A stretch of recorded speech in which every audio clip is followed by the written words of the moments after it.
Good day, Deep and Word family. Welcome to day 244 of our Bible study review. Today we're going through the chapters 11 through 14 of the book of Job. So far, 2 out of 3 of Job's friends have stepped up to kick him while he's already down. And now we have the third, who is Zophar. Now he wants in on the action. Let's see what this so-called friend has to say to Job. Let's pick up in verse 2. He says, "Should not the multitude of words be answered? And should a man full of talk be justified? Should your empty talk make men hold their peace? And when you mock, will no one shame you?" He says, are you expecting us to sit here and listen to you talk this way and we have no answer?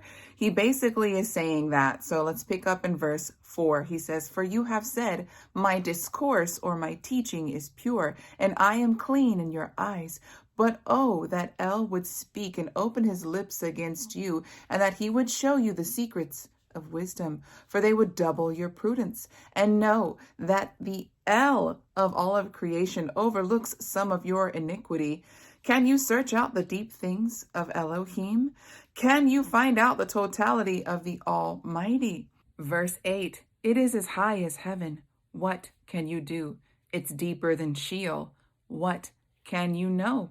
Down to verse 11, "For he knows worthless men. He sees wickedness also. Will he not then consider it? For an empty-headed man will become wise when a wild donkey's colt is born as a man." So Zophar is mocking Job because Job is standing up for his righteousness' sake. And Job has said that my teaching, or the words that have left my mouth, are pure. Now, Job is experiencing bitterness because he has lost everything, and he doesn't even have a comforting wife by his side. All have turned against him. And so you see how his friends are taking turns punching him while he's down. His friends are acting as if they are judges. They are acting as if they have knowledge that Job does not have.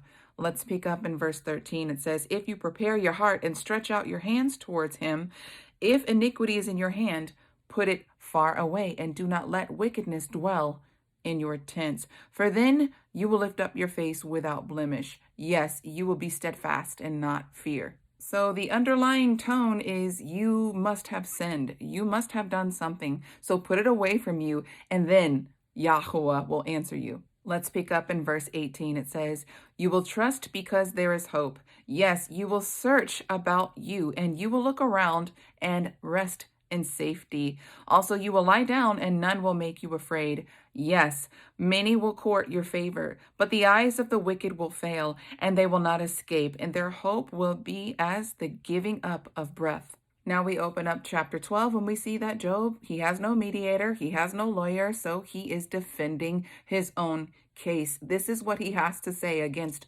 Zophar. He says, "No doubt, but you are but a mere man, and wisdom will die with you. But I have understanding as well as you. I am not inferior to you. Yes, who does not know such things as these?" He's saying, you're telling me things that everybody knows. This is common knowledge. And he says, "I am a laughing stock to my neighbor who calls upon Elohim, and he answers him. The righteous, upright man is a laughing stock."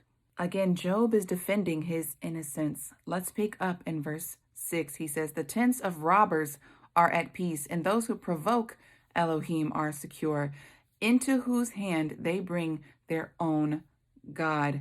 Verse 7, "But now ask the beasts, and let them teach you, and the birds of the air, and let them tell you, or speak to the earth, and let it teach you. Let the fish of the sea declare it to you. Who among all these does not know that the hand of Yahweh has done this? And whose hand is the soul of every living thing, and the breath of all mankind?" Essentially what Job is saying, your response to me is common knowledge. He says, if you want to truly understand the things of the divine, he says, look at all of creation. Look at whether things are good or bad. It's all in the hands of the Almighty. Now let's walk into chapter 13, and this is still Job responding to Zophar. He says, notice, my eye has seen all of this, and my ear has heard it and understood it too. Verse 2, what you know, I also know the same. I am not inferior to you. Surely I would speak to the Almighty, and I desire to reason with El. But you are plasters of falsehood. You are physicians of no value. Oh, that you would altogether hold your peace, and it would be your wisdom. This is the classy way of saying, you think you have some superior knowledge over me. He says, I wish that you would hold your peace. Classy way of saying, I wish that you would shut up, and that would be your wisdom. Kudos to Job for standing up for himself. Have you ever dealt with this? Condescending tones from those who think that they know your life, that they think they know your relationship with the Creator. Put yourself in Job's shoes for a moment. Imagine that you were minding your own business, doing the righteousness of Yah, and all of a sudden, your children were destroyed. Your home was destroyed. Your livestock, and now your body is under attack. Your so-called friends hear of it and they come and sit Shiva with you. That just means sitting for 7 days and mourning the loss with you. Then you break the silence in your bitterness and you speak of your complaints. And then they come against you, speaking as though you are guilty, speaking as though you are deserving of all that came your way. Many who stand up for the king and his righteousness, they experience exactly what Job is experiencing. Does that mean that they have done wrong by Yahuwah? No, they're under persecution. Could you imagine that in all that you have done, you have stood for the king, and your so-called friends come and accuse you of being unrighteous?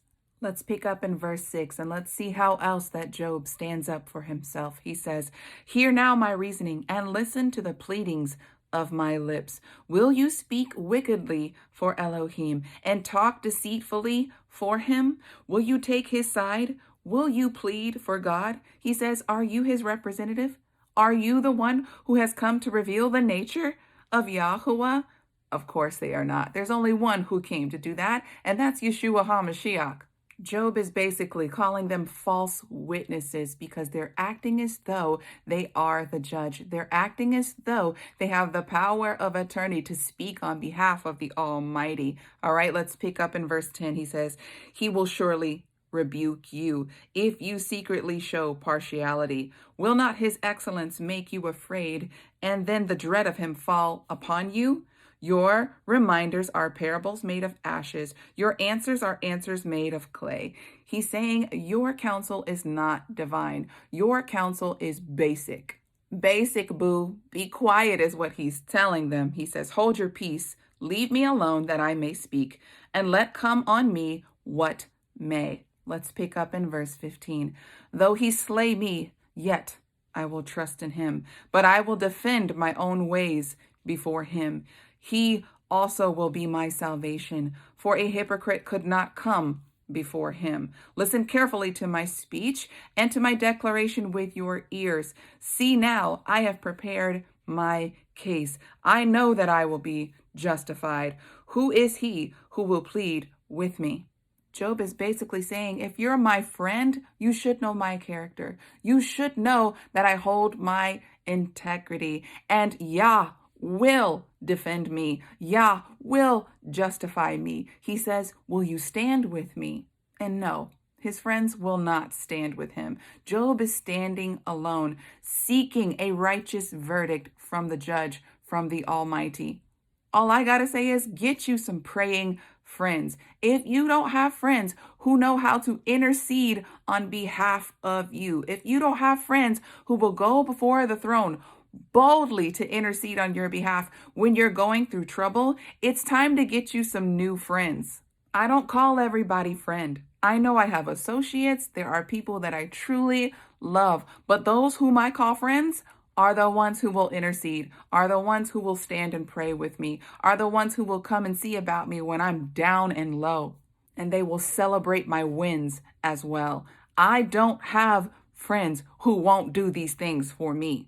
All right, let's pick up in the middle of verse 19. Job says, "For now, if I hold my tongue, I will give up my breath." He's saying, no, I'm going to speak what I'm going to speak, and I don't really care what you have to say about it. All right. So verse 20, he says, "Only grant me two things, then I will not hide myself from you." So he's speaking directly to Yahuwah. "Withdraw your hand far from me, and let not the dread of you make me afraid. Then call, and I will answer, or let me speak, and you answer me. How many are my iniquities and sins? Make known to me my transgression and sin. Why do you hide your face and regard me as your enemy?" Job is coming before Yahweh, and he says, "Withdraw your hand from me. Please stop the arrows, and then we can have this conversation. Please let me know, what is my sin? What is my transgression?" Right? Sin prolonged becomes iniquity. And so Job is not aware of anything that he has done. So he is asking desperately, "Make it known to me so that I can come into right standing with you." Is this our heart posture? Because it needs to be. Search me, seek me, and if there's anything inside of me that causes offense unto you, rebuke me, take it out of me. In verse 24, Job asks a very serious question. Why do you hide your face from me? And why do you regard me as your enemy? Now, those who are under the covenant with our precious Messiah, there are ways to have your prayers hindered. And those are the things that we need to know. So if you have treated your spouse with contempt, or you haven't treated them with love, respect, and dignity, and then you try to pray or make a petition to the Father, He is not going to hear you until you clear up that matter. There are plenty of ways in which your prayers will be hindered. But see, this is not the case with Job. In this case, Job is completely innocent. Now we walk into chapter 14, and Job is closing out his statements. Let's read from verse 1. It says, "Man who is born of a woman is a few days and full of trouble. He comes forth like a flower, and it withers. He flees like a shadow and does not continue. Do you open your eyes on such a one and bring me into judgment with you? Who can bring a clean thing out of an unclean?" Now, we know the answer to that, but Job did not. Messiah was not on the scene at that point, but there was no one outside of him. And so he says here in verse 5, "Seeing his days are determined, the number of his months are with you. You have appointed his bounds that he cannot pass." As we pick up in verse 7, I want you to see just how beautifully prophetic Job's statement is, because all of us are likened unto trees, but he is talking about nature and what happens to trees when they're cut down. So it says, "For there is hope for a tree, if it is cut down, that it will sprout again, and that its tender shoots will not cease. Though its root may grow old in the earth, and its stump may die in the ground, yet the scent of water it will bud and bring forth boughs like a plant." Let me just pause for a moment and take you back to Isaiah chapter 11, and then you will see how man is likened unto trees. This is a prophetic passage speaking about the Messiah. And so let's read. It says, "And there shall come forth a shoot from the stump of Jesse." So this is talking about a tree being cut down, but there's a little shoot that comes out of the stump. That is our Messiah. And it says, "A branch shall grow out of his roots." We are the branches, he is the vine. You see, Job watches nature carefully, and he is speaking from his knowledge of what he has seen of a tree being cut down. But that was not the end of the tree. He saw that once water got down into the root, that he saw the little shoots sprouting up from the stump. So that was not the end of the trees. And so here is what Job has to say about man, though. He says, "But man dies and wastes away. Yes, man gives up his breath, and where is he?" Let's pick up in verse 13. Maybe you'll see that this is prophetic as well. He says, "Oh, that you would hide me in the grave, that you would conceal me until your wrath is past, that you would appoint me a set time and remember me. If a man dies, will he live again?" And so we know that the righteous Well, if he goes into the ground, he will sprout back up in a more glorious form. But Job does not know this. He's sincerely asking a question, and he wants to know the truth of these things, and he hopes to be like a tree that was cut down. He hopes to sprout forth again. We are so blessed to know these things. When Job was seeking them out, and it seemed like it took forever for him to receive answers. Let the steadfastness of Job be your inspiration when others come against you and tell you, just like Job's wife, well, why don't you just bend your knee and, live in the world again? And then you wouldn't have all these troubles, right? That's the voice of one saying, curse your relationship with the Almighty. Do not listen to those voices. And all that you do, stand until the very end, and you will be vindicated. You will be justified.